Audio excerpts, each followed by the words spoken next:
16 सोमवार के व्रत करें कभी आप लोगों ने? संकट सोमवार, 16 सोमवार के व्रत जो होते हैं उसका विधान स्कंद पुराण में वर्णन है। 16 सोमवार जो 10 सोमवार हैं, इसका पुण्य जिस स्त्री ने व्रत करे, जिस कामना से करे, उसको प्राप्त होते हैं। ठीक है। 3 सोमवार का पुण्य उसके ससुराल पक्ष में, पूर्व में जिसने 16 सोमवार करे, संकट सोमवार करे, उसके खाते में जाते हैं। ध्यान देना, 3 16 सोमवार में से 3 सोमवार का पुण्य मायके में स्त्री ने, उस माय के पक्ष में जिसने 16 सोमवार संकट सोमवार करा होता है, उसके खाते में जाते हैं। 10 सोमवार का पुण्य हमारा। और उसके बाद मालूम पड़े नारी रजो धर्म से हो गई, कोई कारण हो गया, 16 सोमवार किसी कारण से उद्यापन नहीं हुआ, भगवान जान कर उद्यापन नहीं करवा रहा है, तो उस पर भोलेनाथ जी की करुणा समझना। क्यों?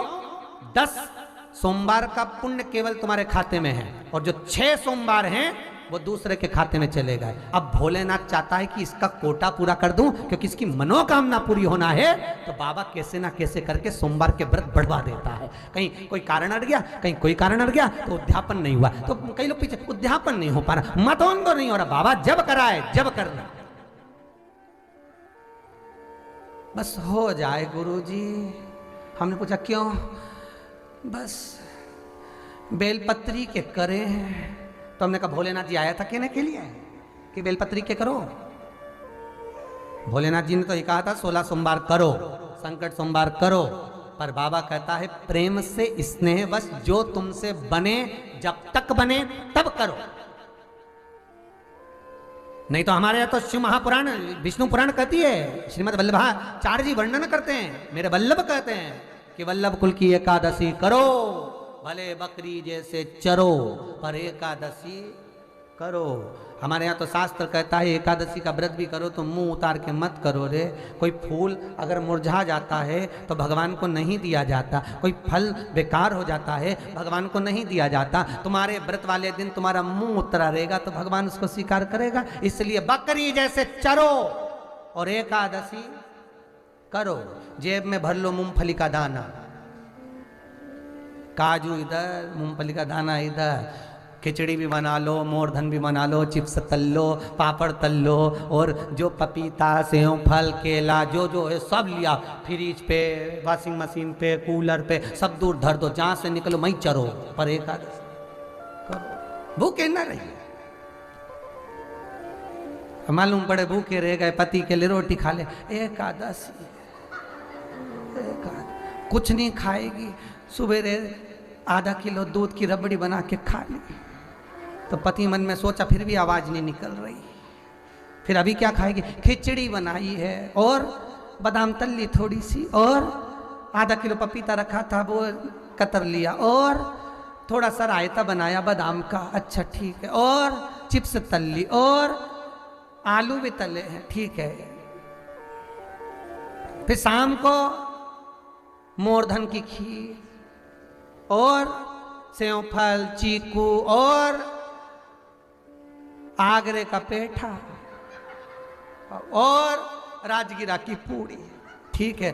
फिर रात को अभी आधा किलो दूध मंगवाई, थैली गरम करके उसमें थोड़ी सी ड्राई फ्रूट्स डाल के, मखाना पीस के उसकी खीर बना लो, बस केवल खीर नहीं, पपीता रखा है। पति भी बोला तेरे जैसा व्रत तो दुनिया में कोई नहीं। दंडवत है ऐसी एकादशी माता को जो इतनी जोरदार एकादशी करी है। फिर पूछा किसने बताई? सियोर वाला महाराज, याद रहे। फिर तो पति भी बोला खूब चरो, एकादशी करो। कौन मना करे? प्रेम से करो। सारे व्रत उपास भगवान की पूजन अर्चना प्रसन्न चित्त में करो। घर में जब तक रहो प्रसन्न रहो, ढापों की बाई की तरह नहीं, ऐसा प्रसन्न रहिए। जिंदगी का सबसे बड़ा रस तत्व है प्रसन्नता, यह सबसे बड़ी औषधि है। स्माइल, हंसते रहो, अपनी प्रसन्नता। जब देखो जब ऐसे मत दिखना कि कोई ने मार ठोक के बिठाया। प्रसन्न।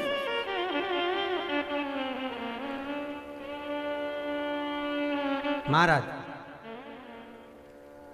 पार्वती जी की माता मैनावती कह रही है, मां कहिए कृपा करो, ऐसी कोई शिव को समर्पित करने वाली जो शंकर को दूं तो शिव मेरे दो कुल को तार दे। भगवान माता मैनावती के सती मैया जो जल कर भस्म हुई थी वही प्रकट हो गोदी में आई।